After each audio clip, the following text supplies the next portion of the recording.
ఈరోజు మహాభారతంలోని 101వ అధ్యాయం. కురుక్షేత్ర యుద్ధం ముగిసిన తర్వాత యుధిష్ఠిరుడు రాజు అయ్యారు. ఆయన అశ్వమేధ యాగం చేశారు. ఆ సందర్భంగా దేశంలోని అన్ని ప్రాంతాల నుండి రాజులను ఆహ్వానించారు. యజ్ఞం గొప్పగా జరిగింది. బ్రాహ్మణులు, పెద్దలు అందరికీ గొప్పగా కానుకలు ఇవ్వబడ్డాయి. అలా జరుగుతుండగా ఒక ముంగీసు అక్కడికి వచ్చింది. నేలపై పడి అందరిని చూసి నవ్వింది. బ్రాహ్మణులు ఆశ్చర్యపోయారు. వాళ్ళు ఇదేమైనా దుష్ట శక్తా అని అనుకున్నారు. ఆ ముంగీసు శరీరం ఒకవైపు బంగారు రంగులో మెరిసిపోతుంది.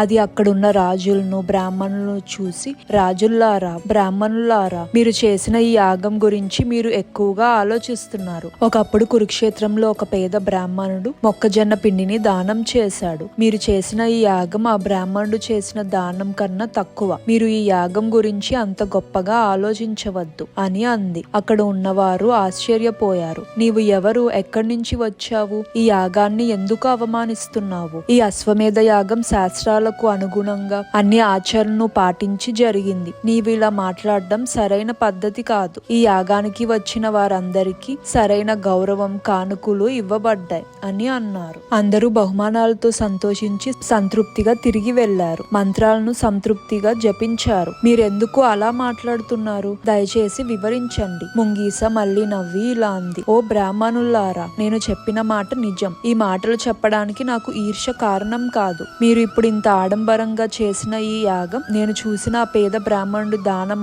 అంత గొప్ప కార్యం కాదు. మరియు అతని దానానికి ప్రతిఫలంగా అతను, అతని భార్య, కొడుకు, కోడలు వెంటనే స్వర్గానికి తీసుకువెళ్లబడ్డారు. నేను స్వయంగా చూసిన నిజమైన కథ అయిన నా కథ వినండి. మీరు అక్కడ మీ యుద్ధం చేయడానికి చాలా కాలం ముందు కురుక్షేత్రంలో ఒక బ్రాహ్మణుడు ఉండేవారు. అతను పొలాల్లోని కణకలను ఏరుకోవడం ద్వారా తన రోజువారీ ఆహారాన్ని సంపాదించుకునేవాడు. అతను, అతని భార్య, కొడుకు, కోడలు నలుగురు ఈ విధంగా జీవించేవారు. ప్రతిరోజు మధ్యాహ్నం వారు కూర్చొని ఆ రోజుకి వారి ఏకైక భోజనాన్ని చేసేవారు. వారికి తగినంత ధాన్యం దొరకని రోజు వారు మరుసటి మధ్యాహ్నం వరకు ఉపవాసం ఉండేవారు. ఆ రోజు అవసరమైన ధాన్యం కంటే ఎక్కువ దొరికితే వారు మరుసటి రోజు కోసం ఏమీ ఉంచుకునే వాళ్ళు కాదు. ఇది పాటించడానికి ప్రమాణం చేసిన కఠినమైన నియమం. వారు చాలా సంవత్సరాలు ఈ విధంగా గడిపారు. అప్పుడు ఒక గొప్ప కరువు వచ్చింది. దేశమంతా కరువు ఏర్పడింది. అన్ని సాగులు ఆగిపోయాయి మరియు విత్తనం లేదు. పొలాల్లో ఏరడానికి ధాన్యం కూడా చెల్లాచెదురుగా లేదు. చాలా రోజులు ఆ బ్రాహ్మణుడు మరియు అతని కుటుంబం ఆకలితో అలమటించారు.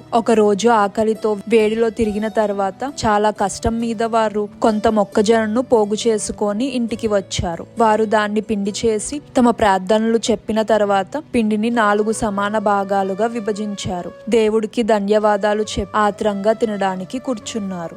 అప్పుడే ఒక బ్రాహ్మణుడు అక్కడికి వచ్చారు. అతడు విపరీతమైన ఆకలితో ఉన్నారు. అనూహ్యంగా ఒక అతిథి రావడం చూసి వారు లేచి తగిన రీతిలో నమస్కరించి తమతో పాటు తినమని అతిథిని కోరారు. ఆ అతిథిని స్వీకరించడానికి అదృష్టం కలిగినందుకు ఆ పవిత్ర ఆత్మ కలిగిన బ్రాహ్మణుడు, అతని భార్య, కొడుకు, కోడలు ఎంతో సంతోషించారు. ఓ బ్రాహ్మణ, నేను ఒక పేదవాడిని. ఈ మొక్కజొన్న పిండి ధర్మానికి అనుగుణంగా సంపాదించబడింది. దయచేసి దీన్ని స్వీకరించండి. మీకు శుభాలు కలుగుగా అని కురుక్షేత్రంలోని ఆ బ్రాహ్మణుడు అతిథితో చెప్పి పిండిలో తన భాగాన్ని అతిథికి ఇచ్చారు. అతిథి దాన్ని ఆతృతగా తిన్నారు. కానీ దాన్ని పూర్తి చేసిన తర్వాత కూడా అతిథి ఆకలిగా, అసంతృప్తిగా ఉండడం చూసి ఆ బ్రాహ్మణుడు బాధపడ్డాడు. అప్పుడు అతని భార్య ఇలా అన్నారు. నాదా, నా వంతు భాగాన్ని కూడా అతిథికి ఇవ్వండి. అతిథి ఆకలి తీరితే నేను సంతోషిస్తాను అని చెప్పి అతిథికి ఇవ్వడానికి పిండిలో తన వంతు భాగాన్ని భర్తకు అందించింది. ఓ విశ్వాసము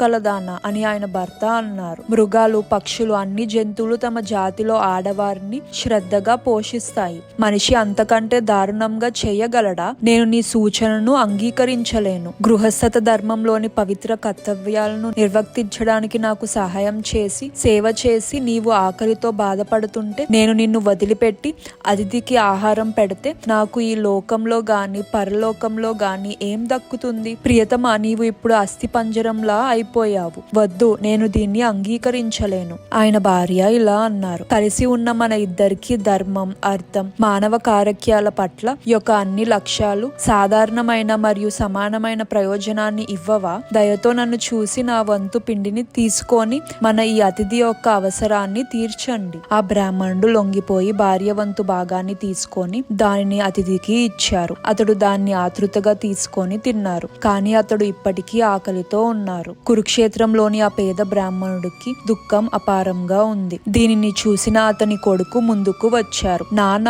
ఇదిగో నా వంతు భాగం అని అన్నారు. ఇప్పటికీ ఆకలితో ఉన్నట్టు కనిపిస్తున్న ఈ అతిథికి దీన్ని ఇవ్వండి. మేము ఈ విధంగా మా ధర్మాన్ని నిర్వర్తించగలిగితే నేను నిజంగా సంతోషిస్తాను. తండ్రి దుఃఖం పెరిగింది. నాయన, వృద్ధుల ఆకలిని తట్టుకోగలరు, యవ్వనంలో ఆకలి తీవ్రంగా ఉంటుంది. నీవు చెప్పేది అంగీకరించడానికి నా మనసు ఒప్పుకోవడం లేదు. బ్రాహ్మణుడు కొడుకు ఇలా అంటారు, వృద్ధుడైన తండ్రిని చూసుకోవడం కొడుకు ఒక్క ధర్మం. తండ్రి కొడుకు రూపంలో తిరిగి జన్మిస్తాడని చెప్పబడలేదా? నా వంతు పిండి నిజంగా మీదే. ఆకలితో ఉన్న అతిథికి ఆహారం పెట్టాలని మిమ్మల్ని వేడుకుంటున్నాను. ప్రియమైన అబ్బాయి, నీ ధైర్యం మరియు ఇంద్రియాలపై నీకున్న అదుపు నన్ను గౌరవంతో నింపుతున్నాయి. నీకు శుభం కలుగుగాక. అతను కొడుకు పిండిని తీసుకొని అతిథికి ఇచ్చారు. అతిథి పిండిలో 3వ భాగాన్ని కూడా తిన్నారు. కానీ అతడు ఇప్పటికీ ఆకలితో ఉన్నాడు. ఆ బ్రాహ్మణుడికి ఏం చేయాలో అర్థం కాక బాధతో ఉండంగా అతని కోడలు అతన్ని ఈ విధంగా పలకరించారు, స్వామి, నేను కూడా నా వంతు భాగాన్ని ఇస్తాను. దయచేసి దాన్ని స్వీకరించండి. మామగారు అంతులేని దుఃఖంలో మునిగిపోయారు. ఓ నిష్కలమైన స్వభావం కలిగిన బాలిక,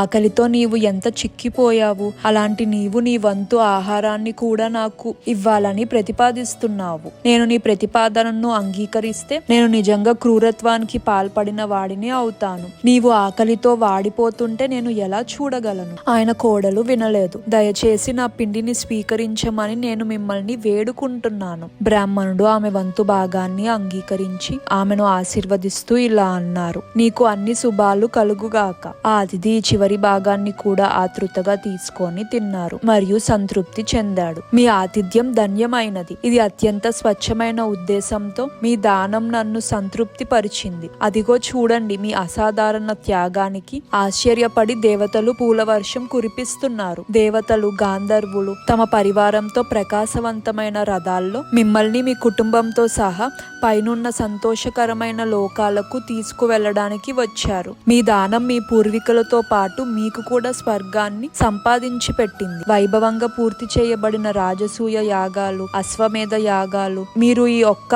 ఆతిథ్య కార్యం ద్వారా చేసిన గొప్ప త్యాగం ముందు నిస్సారమైపోతాయి. రథం మీ కోసం వేచి ఉంది. మీరు మరియు మీ కుటుంబం స్వర్గానికి వెళ్ళండి అని చెప్పి ఆ రహస్య అతిథి అదృశ్యమయ్యారు. పొలంలో చెల్లాచెదురుగా పడిన కణ్కులను ఏరుకొని జీవించిన కురుక్షేత్ర బ్రాహ్మణుడు ఈ కథను వివరించిన తర్వాత ముంగీస ఇలా కొనసాగించింది, నేను దగ్గరలోనే ఉన్నాను. ఆ బ్రాహ్మణుడి పిండి నుండి వచ్చిన సువాసనని పట్టుకున్నాను. అక్కడికి నేను వెళ్లి కొంత పిండి చెల్లాచెదురుగా పడిన నేలపై సంతోషంగా దొర్లాను. అది నా ఒకవైపు భాగాన్ని బంగారంగా మార్చింది. నేను మరొక వైపు తిరిగాను, కానీ ఆ పిండి లేదు. అందువలన నాలోని ఆ భాగం ఎలా ఉందో అలాగే ఉంది. నా శరీరం పూర్తిగా బంగారంగా మారాలని కోరుకుంటూ మనుషులు గొప్ప యజ్ఞాలు మరియు తపస్సులు చేసే ప్రతి చోటకు నేను పయనిస్తాను. ప్రపంచ ప్రఖ్యాతి చెందిన యుధిష్ఠిరుడు ఒక యజ్ఞం చేస్తున్నాడని విని ఆ యజ్ఞం ఆ స్థాయికి సరిపోతుందని నమ్మి నేను ఇక్కడికి వచ్చాను. కానీ అది సరిపోదని నేను కనుగొన్నాను. అందుకే మీ గొప్ప అశ్వమేధ యాగం ఆ బ్రాహ్మణుడు తన అతిథికి చేసిన ఆ కొద్దిపాటి పిండి యొక్క దానం అంత గొప్పది కాదని నేను చెప్పాను. ఆ ముంగీస తర్వాత అదృశ్యమైంది.